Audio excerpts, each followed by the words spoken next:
Okay, another drill we just started doing is a drill that's like a pivoting drill based on a push. So we're going to get relatively close. Let's get closer to the camera. What we're going to do is we're going to push on the opposite shoulder of one another. We'll start by doing this drill just right-handed. Obviously, you would switch.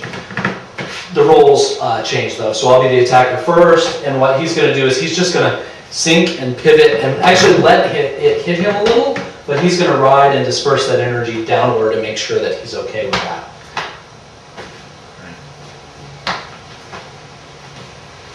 So that's the first level. Get a feel for what it's like to be pushed, but at the same time not letting that push drive you backwards, but really be able to take and sink and pivot that energy down. Of course, at the same time that's going to happen, you might counterattack, and that's one of the things that you could build into this drill. The thing that we've been working on with this drill so far is reference positions to my hands being up or down, and when his push comes in, what I have is a situation where he's between my hands.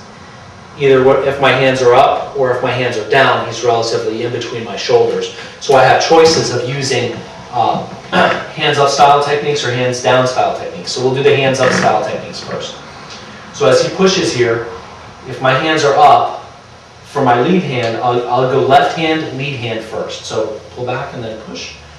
So what I'm going to do is I'm still going to let him get some contact so that I feel it, and then at the same time or afterwards, I'm going to just push him across with we call it a nagashi-uke or a osai-uke, right? So he's just going to push with this lead hand, his left hand, he's going to push it across. And he gives it to me here, and then I'll do that, and he does it, right? And we're not necessarily trying to keep each other from landing. We actually still want a little bit of a land, but we're trying to also make sure we've got an appropriate hand or appropriate response, depending on which hand we're talking about. So that's lead hand relative to after we've been pushed. Rear hand relative to after we've been pushed means here, if my hands were up, the hand motion we're going to use to defend against this is to hook outward this way. So if he pushes me here and my hand were up, I would redirect the energy that way. So he's going to come from the top and pull to the side.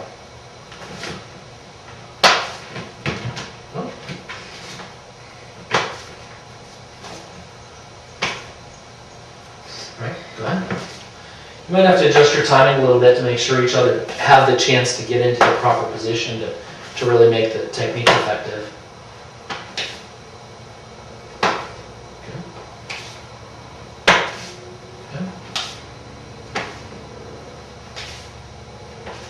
Okay, so those are the two reference positions for the hands up position. One is after being pushed or during the push, either lead, it's a push across, or rear, it's a hook outward. It's a redirection. Almost as if in the center section it would almost be, in the center or low, it would almost be an outside low block. But since you're high, it's a little awkward for us since we typically don't raise the elbow too much. But just try it out and see what you think.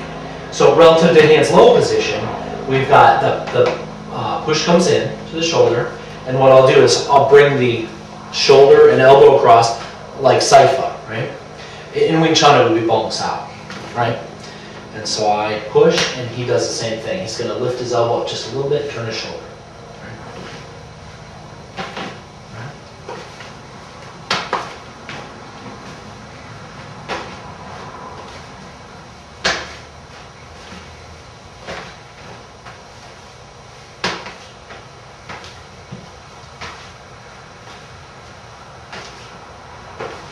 Okay, so that's lead hand relative low reference.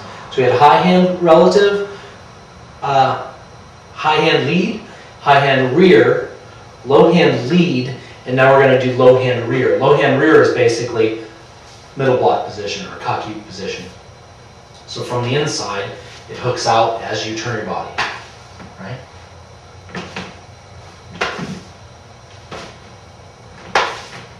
Make sure you turn your body, absorb.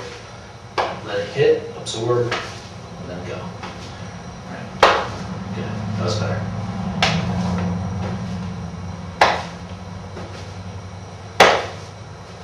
Okay, so that's a pivoting, shifting drill, which I think does well to describe how a lot of our options are based on where our hands are at the time. If we're in a low hands position or a high hands reference position, really those dictate often what your best techniques or responses are to a lot of attacks.